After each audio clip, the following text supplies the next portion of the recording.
রথযাত্রা 7 দিন পরে উল্টো রথ। এই সময়ের মধ্যে হয় বিপত্তারিণী পুজো। মা দুর্গার 108টি রূপের মধ্যে একটি বিপত্তারিণী। হিন্দু শাস্ত্রমতে মানা হয় এই পুজো করলে সব পাপ দূর হয় ও বিপদের হাত থেকে রক্ষা পাওয়া যায়। এই পুজোতে ভক্তরা 13 রকম ফুল ও ফল দিয়ে দেবীর ব্রত পালন করেন। পুজোতে একটি লাল সুতো বাঁধারও প্রচলন রয়েছে। হ্যালো বন্ধুরা, welcome back to my channel.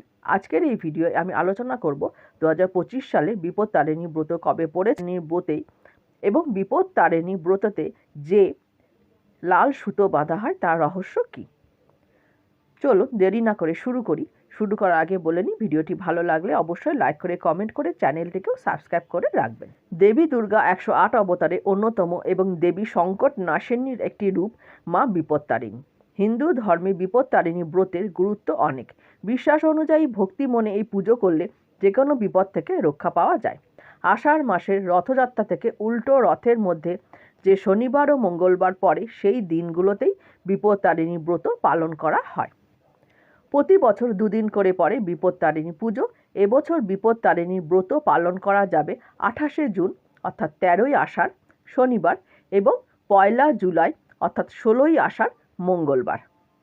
Bipattarini পুজো সকাল থেকেই মন্দিরে মন্দিরে ভিড় হয়।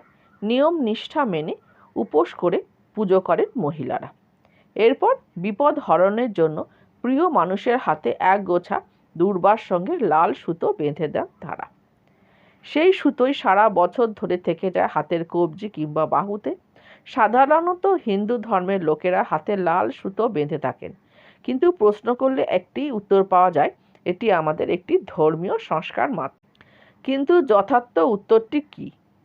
কেন হাতে এই লাল সুতো বাঁধা হয়? একসময় দেবতা ও অসুরের মধ্যে প্রচণ্ড যুদ্ধ শুরু হয়।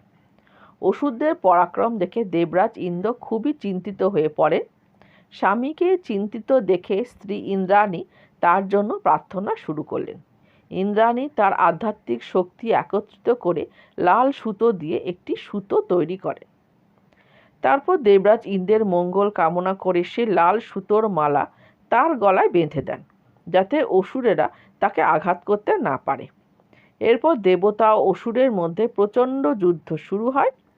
ইন্দ্রের নেতৃত্বে সেই যুদ্ধে দেবতারা জয়ী হন। তখন থেকে বিপদ থেকে রক্ষা পেতে হিন্দুরা লাল সুতো বাঁধার প্রচলন করে আসছে। তবে বিপত্তারিণী পুজো ছাড়াও পুরাণে লাল সুতো ব্যবহার করার কিছু উদাহরণ আরও পাওয়া যায়।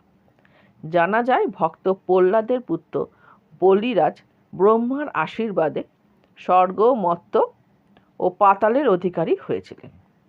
দেবরাজ ইন্দ্রের সিংহাসন রক্ষা করতে ভগবান বিষ্ণু বামন রূপে জন্মগ্রহণ করে বলিরাজকে পাতালে পাঠিয়ে দেন। ভগবান বিষ্ণু বলিকে অমরত্ব দান করলে আশীর্বাদ স্বরূপ তিনি তার হাতে বেঁধে দেন লাল সুতো। সেই থেকেই হিন্দুদের মধ্যে হাতে লাল সুতো বাঁধার প্রচলন রয়েছে। ব্রত পালন করতে কি কি লাগে? ব্রত পালন করতে লাগে ঘট, আম্রপল্লব, শীর্ষসহ ডাব, একটি নৈবেদ্য, 13টি গিঁট দেওয়া লাল সুতো, সঙ্গে 13টি দূর্বা বাঁধা, 13 রকম ফুল, 13 রকম ফল, 13 গাছি লাল সুতো, 13টি দূর্বা, 13টি পান ও 13টি সুপুরি। সেই কারণে বিপত্তারিণী পুজো করেও এবং বিপত্তারিণী ঠাকুরের কাছে লাল সুতো দিয়ে সেই সুতো পরিবারের সকলের হাতে বেঁধে দেওয়ার নিয়ম শুরু হয় এবং বেঁধে দেওয়া হয়ে থাকে। ভিডিওটি ভালো লাগলে অবশ্যই লাইক করে কমেন্ট করবেন। আজ আমি এখানেই শেষ করছি।